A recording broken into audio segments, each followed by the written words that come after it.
Selamat petang, salam sejahtera. Terima kasih karena bersama dengan saya di Nazilin Unity Channel. Ini keputusan paling menarik, berita baik untuk ahli PKR, Pakatan Harapan, dan tentunya Perdana Menteri kita Anwar Ibrahim.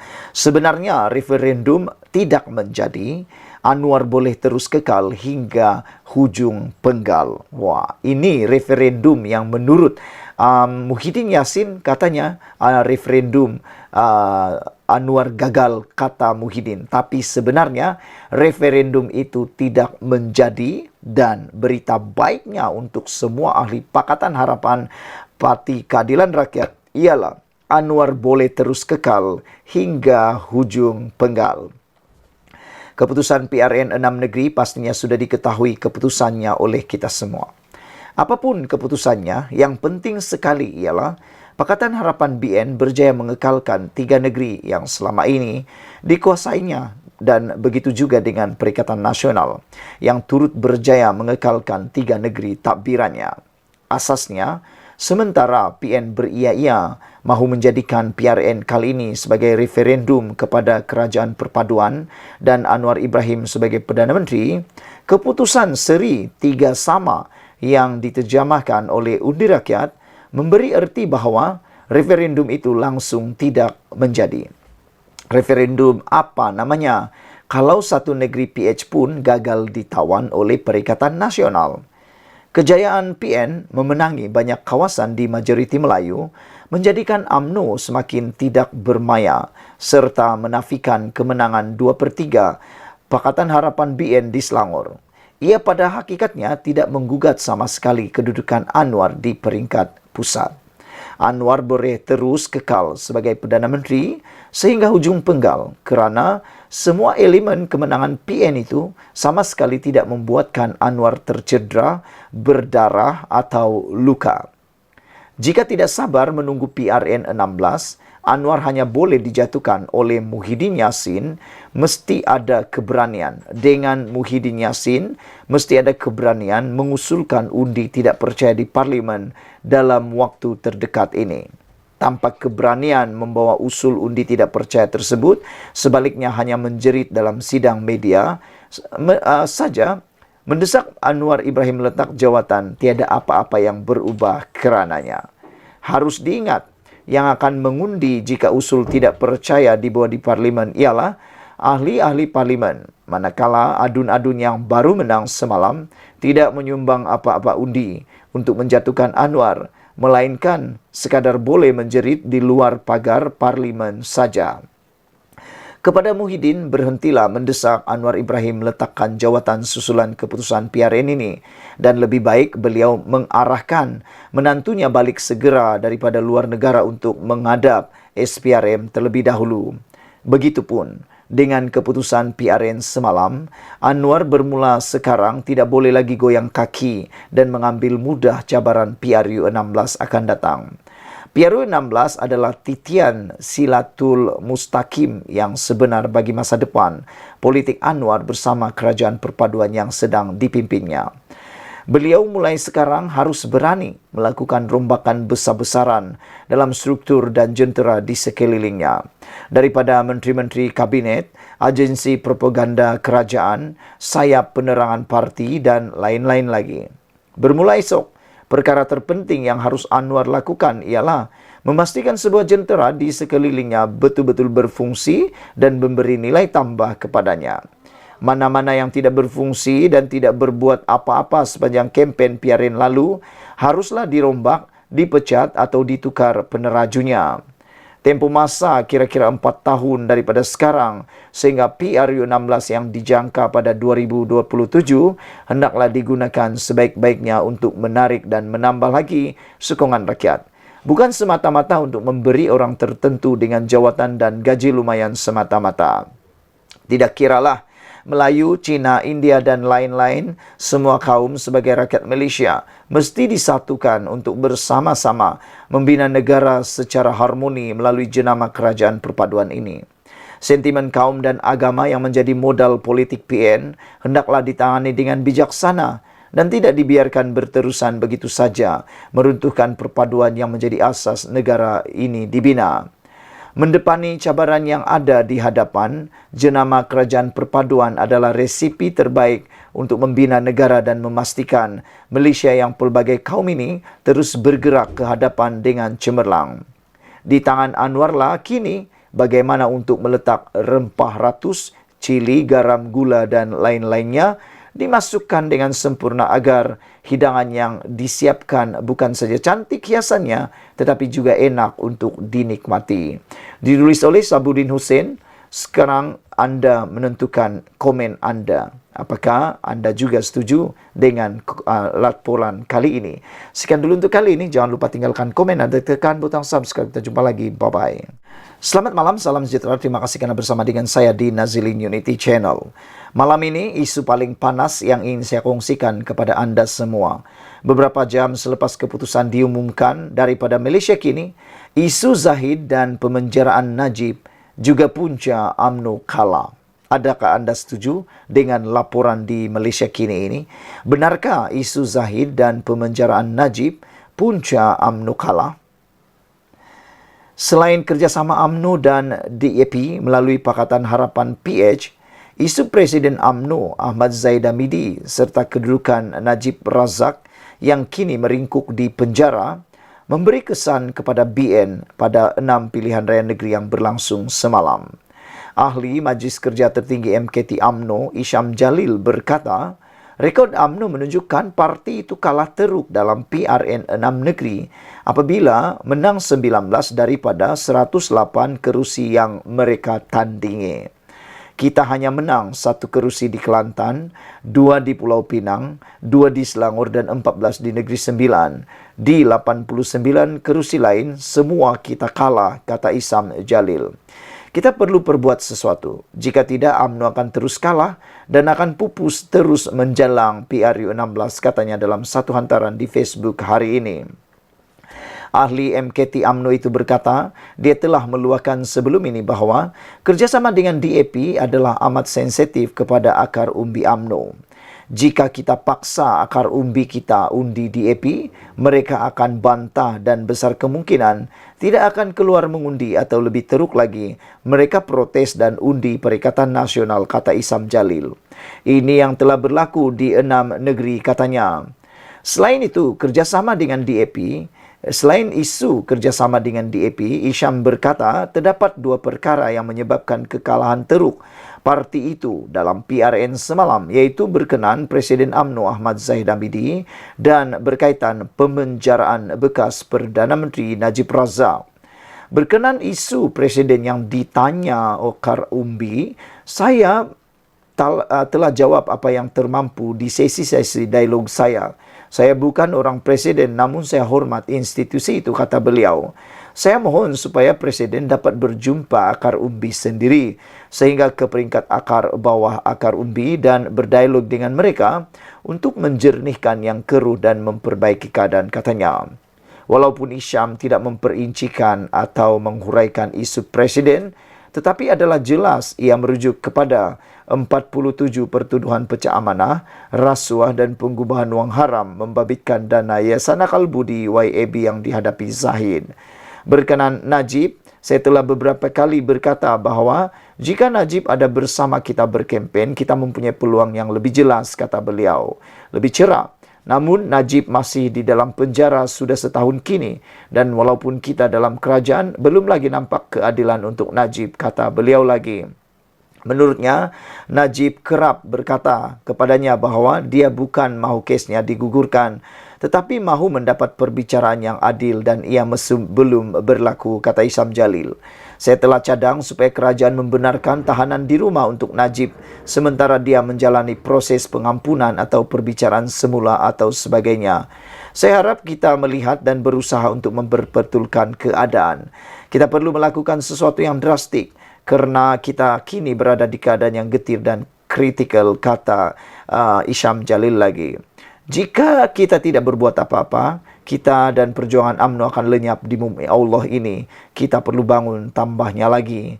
Najib sebelum ini dijatuhkan hukuman penjara 12 tahun dan denda 210 juta ringgit kerana didapati bersalah dalam kes rasuah SRC Internasional yang membabitkan penyelewengan bernilai RM42 juta. Walau bagaimanapun, sebagai penganalisis politik bebas, saya tidak bersetuju jika Najib dikeluarkan daripada penjara untuk masa ini. Kerana untuk perkara itu, beliau patut mendapatkan pengampunan ataupun melaluinya step by step. Jadi dengan ini, adakah perkara yang pertama yang perlu dilakukan oleh Barisan Nasional ialah supaya ada orang yang harus bertanggung jawab atas kekalahan ini. Apa pendapat anda? Isu Zahid dan pemenjaraan Najib juga punca UMNO kalah menurut Isyam Jalil. Sekian dulu untuk kali ini. Jangan lupa tinggalkan komen anda, tekan butang subscribe. Kita jumpa lagi. Bye-bye. Selamat petang, salam sejahtera. Terima kasih kerana bersama dengan saya di Nazilin Unity Channel. Beberapa jam selepas pilihan raya selesai, ini ulasan yang paling anda tunggu. Sebenarnya Anwar Ibrahim adalah pemenangnya kerana semua parti yang ditandingi oleh Pakatan Harapan adalah memenangi pilihan raya tersebut. PKR juga menang. Namun Anwar dalam ulasan ini, Anwar sebenarnya lulus atau tahniah kita ucapkan kepada Anwar Ibrahim kerana Anwar lulus referendum rakyat, tapi Zahid Hamidi tewas. Anwar Ibrahim telah memimpin kerajaan Madani dalam pilihan raya negeri di 6 negeri. Sebagai Perdana Menteri, Pengerusi Pakatan Harapan, Presiden PKR dan Ketua Kerjasama PHBN, Anwar Ibrahim boleh dikira telah berjaya mempertahankan 3 kubu kuat PH, iaitu Selangor, Negeri Sembilan dan Pulau Pinang. Orang yang jelas tewas dan perlu bertanggungjawab atas kekalahan UMNO di 89 kerusi yang ditandinginya dengan logo BN ialah Presiden UMNO Ahmad Zahid Hamidi. Anwar adalah panglima perang dalam PRN ini. Walaupun dia belum berjaya menembusi kubu PAS dan PN di Kelantan, Terengganu dan Kedah, tetapi kejayaan Anwar mempertahankan 3 negeri yang menjadi kubu kuatnya adalah penting untuk diiktiraf. Anwar sebagai Perdana Menteri, Pakatan Harapan sebagai gabungan politik dan PKR tidak tewas dalam PRN kali ini. Memang ada beberapa kawasan yang tumbang ke tangan PN, tetapi secara strategik, 3 negeri dikuasai PH sebelum ini masih kekal. Ada hikmahnya keputusan PRN ini untuk disemak, dikaji dan diteliti oleh Anwar Ibrahim, Pakatan Harapan dan PKR sebelum menghadapi pilihan raya negeri atau pilihan raya seluruh negara yang lebih besar, yaitu PRU 16.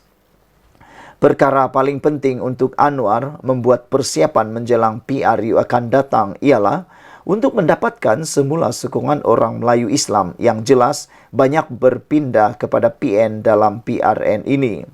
Jika dilihat kempen dan propaganda PN dalam PRN yang baru berlaku ini, seolah-olah PHBN akan tewas teruk dan 3 negeri iaitu Selangor, Negeri Sembilan dan Pulau Pinang akan dikuasai mereka. UMNO BN memang jelas tewas seperti muda yang hilang deposit di semua kerusi yang ditandinginya. Tetapi ini tidak berlaku kepada PKR dan PH.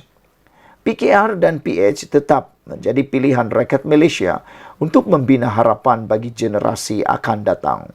Anwar kini semakin berpengalaman, semakin berwawasan dan akan sedia bermuhasabah diri setelah melalui PRN yang amat sengit dan cukup mencabar. Dia perlu terus diberi peluang untuk memikul tugas sejarahnya demi selamatkan negara berbilang bangsa, berbilang agama, berbilang tamadun ini dari diruntuhkan oleh pemimpin-pemimpin politik berfahaman ekstremis kanan dan sekretarian yang berada dalam Perikatan Nasional. Ditulis oleh Hassan Abdul Karim, ahli Parlimen Pasir Gudang daripada PKR. Secara pribadi, saya amat meminati tulisan Hasan Abdul Karim ini kerana beliau antara pemimpin PKR yang amat lantang sekali. Beliau tidak memilih. Siapapun yang mahu dikritik oleh beliau akan dikritik. Termasuklah Anwar Ibrahim sendiri sebagai Perdana Menteri Malaysia. Jadi, adakah dengan pendedahan Hasan Abdul Karim ini, Anwar lulus referendum rakyat tapi Zahid tewas akan membawa kepada satu muka buku baru, satu lembaran baru dalam kerjasama PHBN? Dan adakah ini akan mendorong Zahid Hamidi memikirkan semula kedudukan beliau sebagai Presiden UMNO? Dan adakah ini akan mendorong kepada Zahid Hamidi untuk letak jawatan? Terpulanglah pada Zahid Hamidi dan pada akar umbi UMNO. Dan sekarang ini sila tinggalkan dalam ruangan komen Anda. Apa pendapat Anda untuk isu kali ini? Adakah Anda juga setuju supaya Zahid Hamidi patut letak jawatan dan membiarkan kepimpinan baru memimpin UMNO dan BN supaya UMNO BN mampu bangkit semula? Kerana saya yakin UMNO BN tidak ada pilihan. Mereka tetap perlu bersama dengan kerajaan perpaduan. Mereka tidak boleh meninggalkan kerajaan perpaduan meskipun presiden mereka ditukar. Sekian dulu untuk kali ini. Jangan lupa tinggalkan komen Anda, tekan butang subscribe. Bye-bye. Selamat malam, salam sejahtera. Terima kasih kerana bersama dengan saya di Nazilin Unity Channel. Beberapa jam selepas keputusan pilihan raya umum untuk PRN di 6 buah negeri di Semenanjung Malaysia diumumkan, ini didedahkan punca utama Parti Pakatan Harapan BN ataupun Parti Kerajaan pimpinan Anwar Ibrahim dan juga pimpinan Zahid Hamidi kalah teruk di Terengganu dengan disapu habis oleh Perikatan Nasional 32 buah kerusi. Jadi kalau anda nak tahu apa punca utama mereka kalah, ikuti terus ulasan dan pendedahan ini dipetik dari Malaysia Kini. Menurut Raja Bahrain, beliau mengatakan bahawa punca utama kekalahan PHBN di Terengganu ialah kerana wujudnya sikap abang besar. Apa maksud sikap abang besar ini? Biasanya sikap abang besar ini ialah sikap di mana ada yang mendominasikan sesuatu pemilihan maupun keputusan. Sikap abang besar dikatakan menjadi antara punca utama gabungan PHBN kalah teruk pada pilihan raya negeri Terengganu. Pengerusi PH Negeri Raja Bahrain Shah berkata, walaupun Terengganu menjadi kubu kuat PAS, namun PHBN boleh menang beberapa kerusi dari 32 kerusi Dewan Undangan Negeri sekiranya ada strategi dan perancangan yang betul. Untuk mencapai strategi yang baik, perlu diketepikan sikap dominasi abang besar, Big Brother dan bersikap terbuka menerima kelebihan tertentu rakan yang dianggap agak baru dan tidak begitu besar, katanya pada satu kenyataan hari ini. Raja Bahrain memberikan perumpamaan keadaan itu ibarat sebuah hospital besar yang ramai doktornya tetapi tidak semestinya pakar terbaik untuk merawat penyakit tertentu yang memerlukan kepakaran khusus yang dimiliki oleh sebuah pusat perubatan kecil yang kebetulan mempunyai pakar penyakit berkenan. Siapakah parti yang dikatakan oleh Raja Bahrain ini?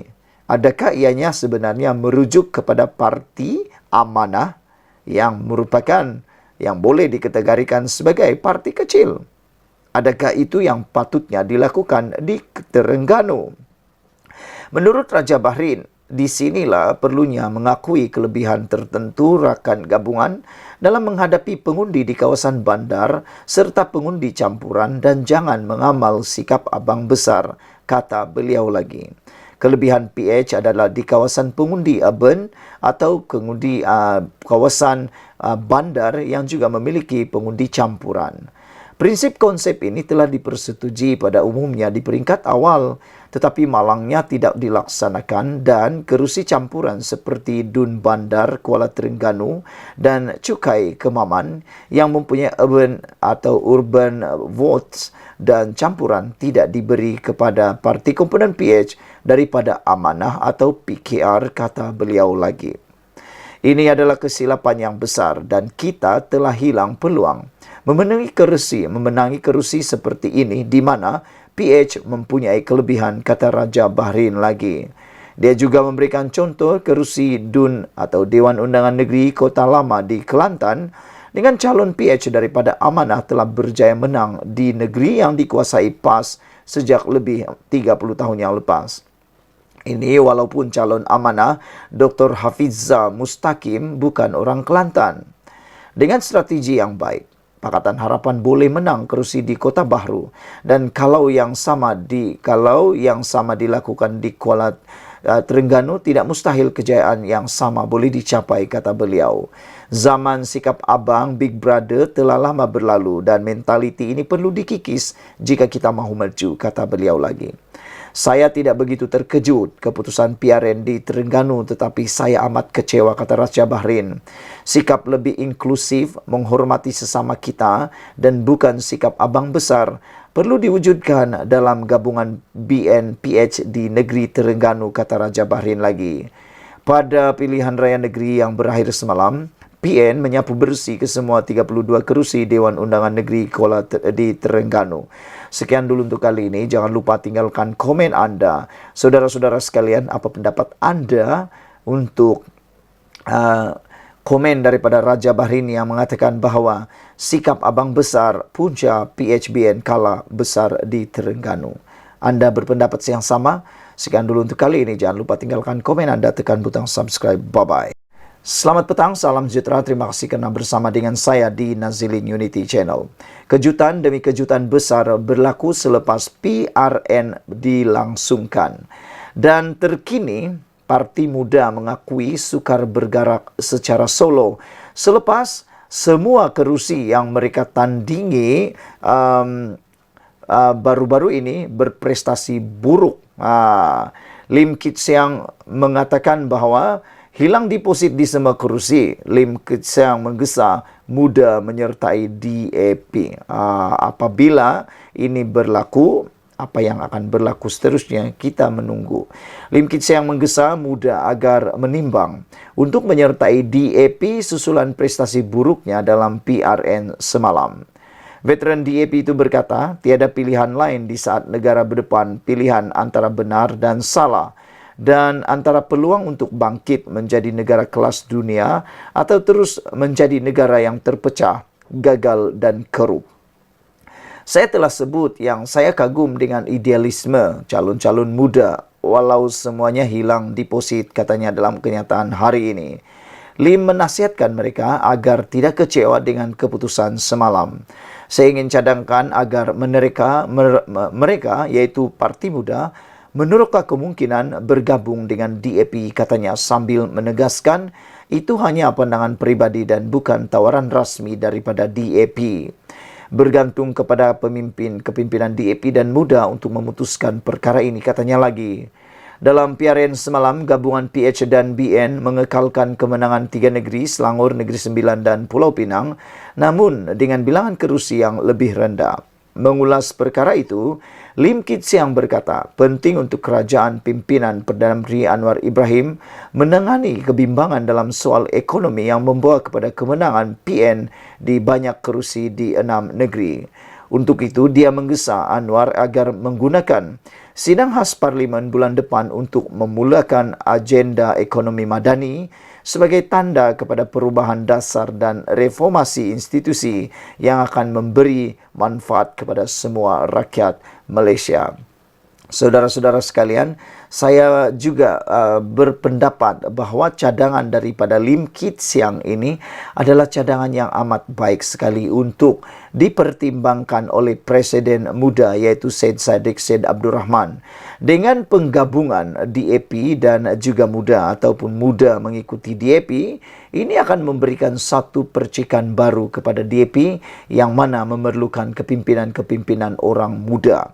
Saya fikir seperti yang telah diakui oleh pemimpin muda bahawa pergerakan secara solo adalah sukar untuk mereka memenangi selepas mereka hilang semua deposit di semua kerusi, maka dengan itulah saya fikir tiada masalah untuk Parti Muda memikirkan, mencari, meneroka cara baru untuk mereka benar-benar relevan dalam dunia politik di Malaysia. Karena kita ketahui politik di Malaysia ini adalah politik yang sangat unik, yang mana para pengundinya akan mengundi bukan berdasarkan ideologi, tetapi mereka akan mengundi berdasarkan parti politik. Itu sudah ketara dan kita tahu, dan memang tidak boleh dinafikan. Jadi untuk membuat ideologi yang lebih kuat, saya pikir muda patut bergabung dengan parti-parti yang sedia kuat seperti DAP maupun PKR ataupun Amanah.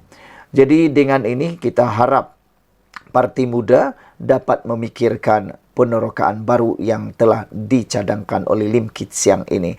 Apa pendapat kamu semua? Kalau anda mempunyai pendapat yang hebat, yang luar biasa untuk politik Malaysia, sila tinggalkan komen anda dalam ruangan komen, berikan pendapat anda tentang isu kali ini. Adakah anda setuju parti muda bergabung dengan DAP untuk lebih kuat membawa ideologi mereka? Kerana kita tahu dalam pilihan raya baru-baru ini memang luar biasa ideologi yang dibawa oleh parti muda ini, namun mereka tidak mampu menandingi kepopularan popularnya parti-parti lain, gabungan-gabungan yang lain yang bertanding, terutamanya Perikatan Nasional, Pakatan Harapan dan Barisan Nasional. Jadi kalau parti muda bergabung dengan parti yang sudah popular sedia, saya fikir ideologi yang dibawa oleh parti muda tidak akan menjadi masalah dan pasti akan membawa kemenangan yang baru untuk parti muda. Sekian dulu Malaysia kita punya, kita jaga sama-sama, cintai Malaysiaku. Bye-bye. Selamat petang, salam sejahtera. Terima kasih kerana bersama dengan saya di Nazilin Unity Channel. Ini satu kejutan selepas 12 jam diumumkan keputusan PRN di Terengganu. Apa yang menariknya di Terengganu ialah Parti PAS ataupun Perikatan Nasional sapu habis. Tidak ada satupun pembangkang menang di Kerajaan Terengganu. Namun yang menjadi kejutan dan masalah besar di Terengganu pada waktu ini ialah apabila tidak ada wujudnya pembangkang dalam Dewan Undangan Negeri. Dengan ini, ada penganalisis politik menyatakan bahawa ini memberikan kesan yang amat buruk kepada kesejahteraan dalam Dewan Undangan Negeri dan pastinya untuk sistem semak dan imbang.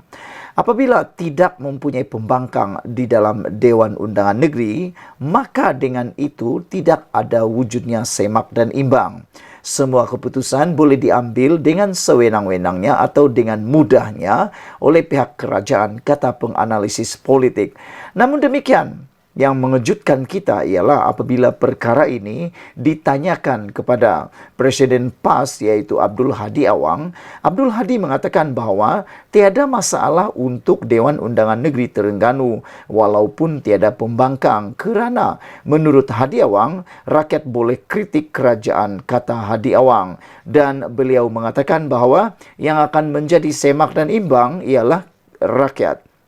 Namun, sebagai pemerhati politik bebas, saya dengan ini mengatakan bahawa sebenarnya mana-mana Dewan Undangan Negeri maupun kerajaan di Persekutuan adalah amat baik apabila mempunyai pembangkang yang kuat. Kerana apabila ada pembangkang yang kuat, maka sistem semak dan imbang boleh dibuat dengan lebih bagus dan ini boleh menyebabkan semua ahli parlimen maupun ahli Dewan Undangan Negeri akan bekerja dengan lebih baik, lebih tekun kerana adanya sistem semak imbang dan ada yang memerhatikan pekerjaan mereka. Selain itu, keputusan-keputusan yang akan dibuat dalam Dewan Undangan Negeri maupun di Persekutuan akan lebih berhati-hati kerana ada pembangkang yang berada di sana ketika wujudnya ataupun sesi soal jawab ataupun pembentangan bahas usul sesuatu usul, maka akan dapat dilaksanakan dengan lebih telus lagi.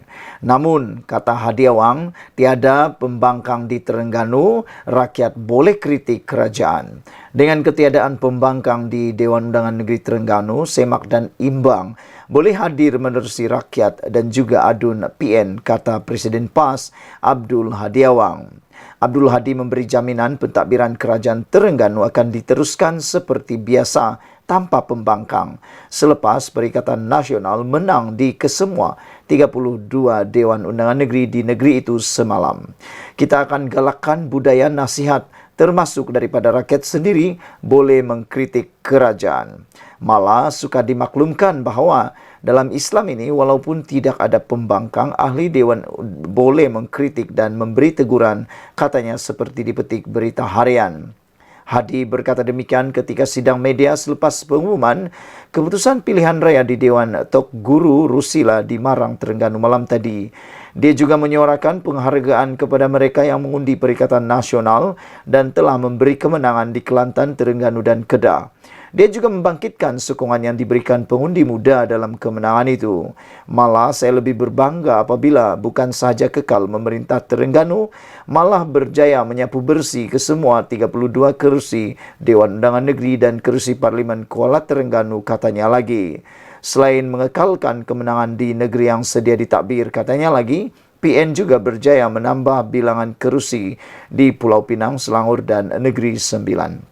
Saudara, sebelum kita berpisah, apa pendapat anda dengan kemenangan sapu bersih Terengganu oleh Perikatan Nasional dan tiada pembangkang di negeri Terengganu untuk waktu ini?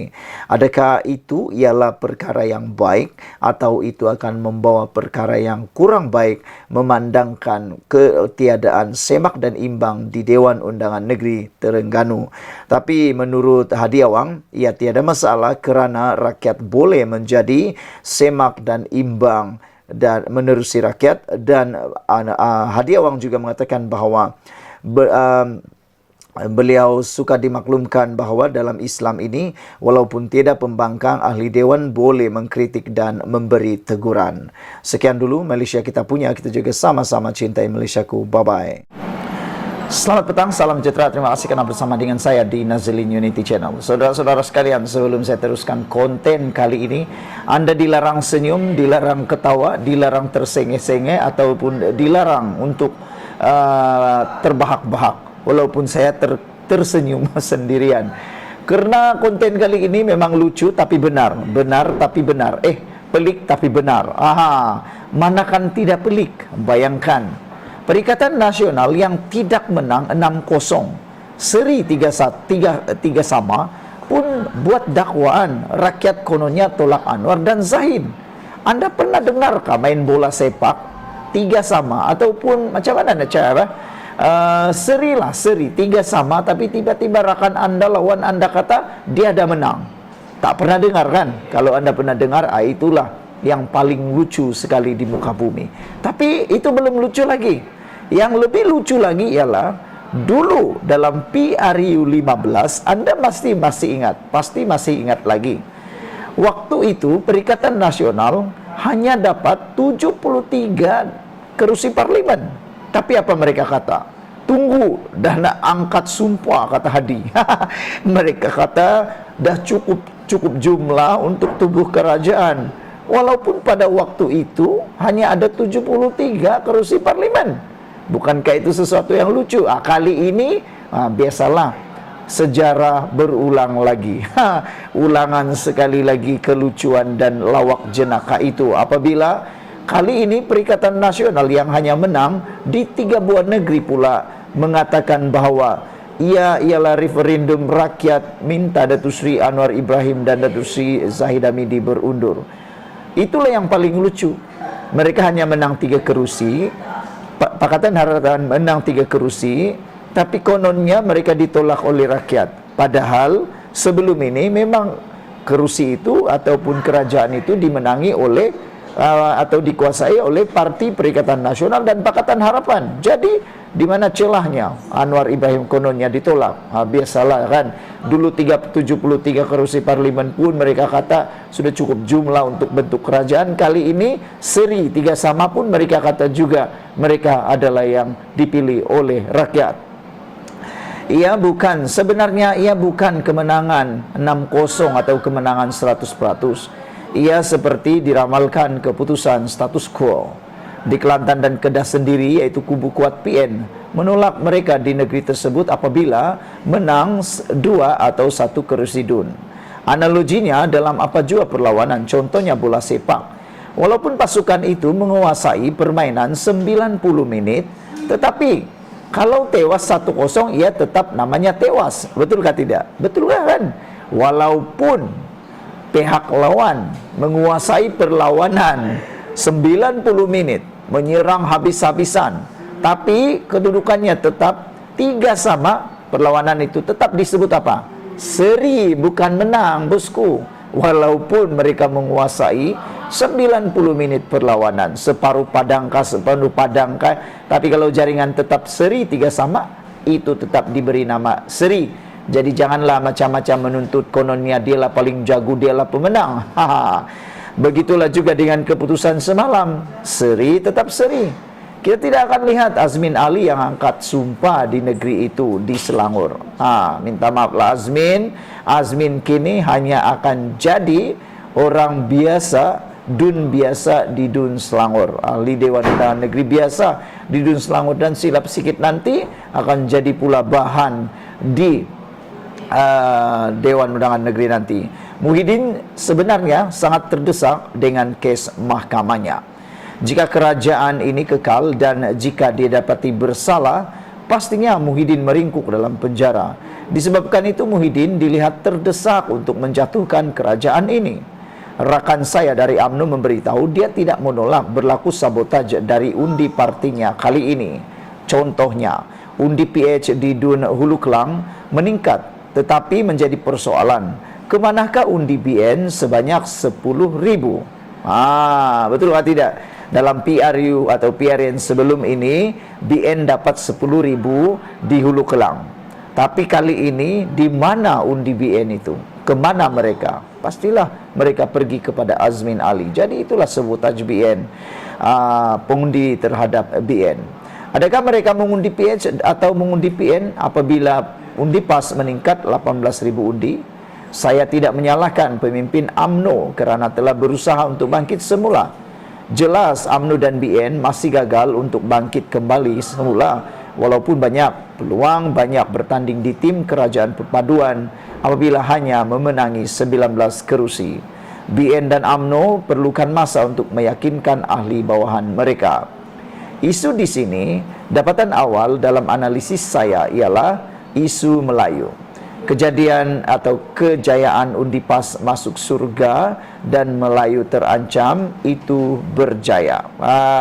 Jadi ada penganalisis kata ada ramai pengundi yang takut tak masuk surga, dan orang Melayu kononnya terancam. Itu adalah teknik yang amat berjaya.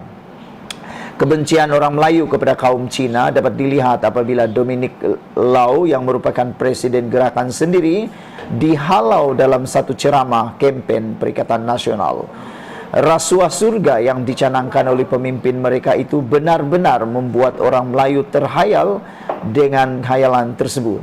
Saya tidak dinafikan ada 3 faktor utama jumlah undian PHBN mengecewakan. Faktor DAP dan Zahid yang terus dimomokkan membuat ramai takut untuk mengundi merah biru dalam kalangan orang-orang Melayu. Muhyiddin tahu hanya satu cara untuk mereka berjaya sekali lagi seperti langkah Sheraton. Caranya menjatuhkan Zahid. Disebabkan itu mereka menggunakan bekas-bekas pemimpin UMNO untuk melemahkan UMNO yang sememangnya lemah dari dalam dan luar. Bila UMNO dilihat lemah, Muhyiddin mahu ahli-ahli UMNO menghantar referendum kepada Zahid. Tapi malangnya, ramai ahli UMNO tidak faham muslihat ini, hingga mereka sebenarnya sedang membunuh partinya sendiri. Kenapa Muhyiddin begitu ambil berat tentang permasalahan UMNO? Kononnya parti keramat ini lemah kerana Zahid. Sedangkan jika UMNO bersama mereka, pastinya kerusi UMNO hanya tinggal berapa kerat sahaja, kerana ia sudah dimonopoli Bersatu dan PAS. Sepatutnya ahli-ahli UMNO bangkit semula bersama Zahid apabila diberi peluang menjadi sebahagian daripada kerajaan. Adalah kesilapan terbesar ahli UMNO jika mereka termakan hasutan Perikatan Nasional. Mana mungkin Bersatu yang mempunyai ideologi yang sama dengan UMNO mahu bertuankan UMNO. Jadi saudara-saudara sekalian, sebelum kita berpisah, ini adalah isu yang paling luar biasa sekali. Jangan lupa tinggalkan komen Anda, tekan butang subscribe. Kita jumpa lagi. Bye-bye.